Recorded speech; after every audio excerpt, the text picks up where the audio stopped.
A man allegedly violated traffic laws by driving against traffic. Uniformed men chased him.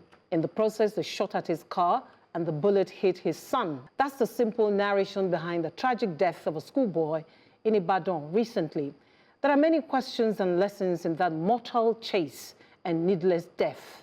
The questions first: why engage in a chase as seen in the video when the plate number could have been captured and the driver fined accordingly? Secondly, why continue the chase, seeing that there were teen boys in school uniform in the car? And thirdly, the man committed a civil offense, allegedly, not a criminal offense. Why was the chase so vicious and why pull the trigger? My observations: the tragedy happened because of ego, power, and corruption. Ego to show the driver that he cannot outsmart the group of enforcers on the road. The chase was a show of power to arrest him by all means. That's the driver. Corruption, catching the driver was an opportunity to make money from the man's misfortune beyond the fine. And the bullet. A trained policeman pulled a trigger at an unarmed driver with two teenagers in his car. And one of them, Kehinde Alade, killed by the arrogance and recklessness of a man in possession of firearms. His twin was going to write the WASC exam. Now the analysis: I see the exploitation of the absence of proper signage in that neighborhood by the uniformed men. The driver ran away because, in his words, once you enter their trap, you are gone. Now, vehicle inspection officers, otherwise known as VIOs in Lagos, capture plate numbers with a device to determine if the car has the right papers or not.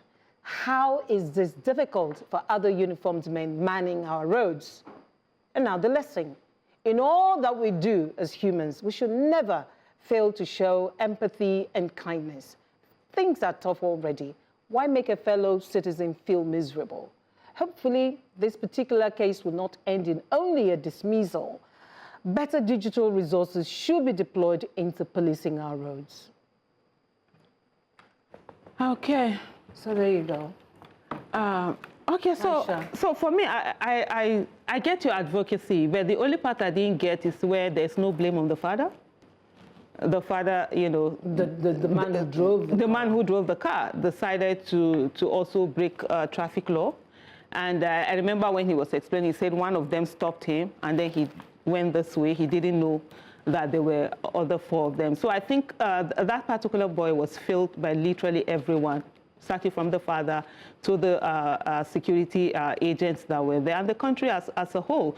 So I say this a lot, where parents have their kids in their cars and they're doing things that they're not supposed to do.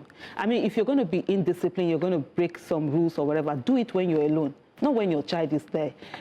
For me, I remember when my kids were quite young, I used to make them wear seat belts. And people were like, I was like, no, I'm not bringing up my children to just be Nigerian citizens. I was bringing them up to be world citizens. So they needed to learn all the things that even at that time, it wasn't necessary to do. So there is that. Then on the issue of trained policemen, where is the training?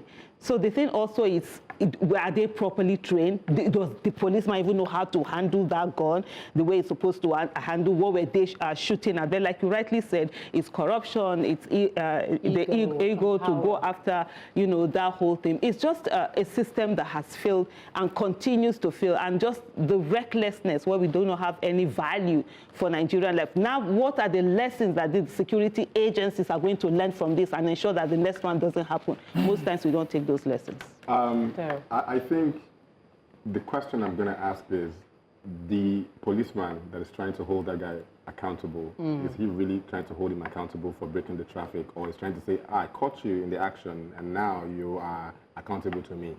That's the point. The because corruption really check it. and the power. Really check it. And the ego. If he actually goes through the process and then he stops, it will be, you don't break rules. Two things: I'll carry you to the station and you pay some amount of money, or you do something here. That's exactly how it's going to happen. So somebody is holding somebody accountable only at the end of the day to also break the rules. That's the reason why he's trying to run away, because he knows that this guy is not going to actually do his job. That's the problem. But the thing is also, the father also didn't do his job. To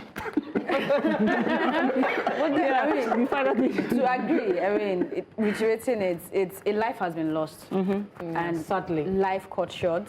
I don't understand why he's pulling the trigger, because, I mean, they're not armed robbers that you're chasing, right? Hopefully we begin to value lives. I think you've said this on this table over and over again. The day we begin to value the lives of Nigerians, even if it's one, then we'll begin to be better people. Really. So it's an irresponsible father and an irresponsible officer. It's a case of both. I hesitate to, I mean, the blame is firmly with the police, obviously, they pulled the trigger. But when you look at that video and you compare it with the narrative that first came out, because the narrative was that they were chasing some Yahoo boys and then there was a stray bullet and all that. What was clear from the video was that the guy was driving one way, he was caught, okay? The process should have been stop at that moment and take whatever punishment, but then, you know, the driver tried escaping. And when you look at it, you see clearly the father failed the boy, the country failed the boy as well. And so it's a mixed responsibility. And it dovetails into my advocacy when I said that when you look at the culprits of road traffic crashes, it's males. Because I can bet you that if it was a female driving that car, she will have looked at it and seen the risk having her children in the car with armed men, you know, surrounding you. She wouldn't have taken that risk. And this is Andy. Andy is not here, advocating for Nigerians to carry automatic weapons. There you are. When even the people who are authorized to carry automatic weapons themselves are in the case. So it's unfortunate what has happened, but I hope that we can learn from it. I hope so too. Dissatisfaction looks like getting down on our hands and knees and cleaning up our mess. As Aisha said, we are prepared to lead by example here at the table. We'll be back next week. Join us again. Until then, goodbye from all of us. Bye-bye.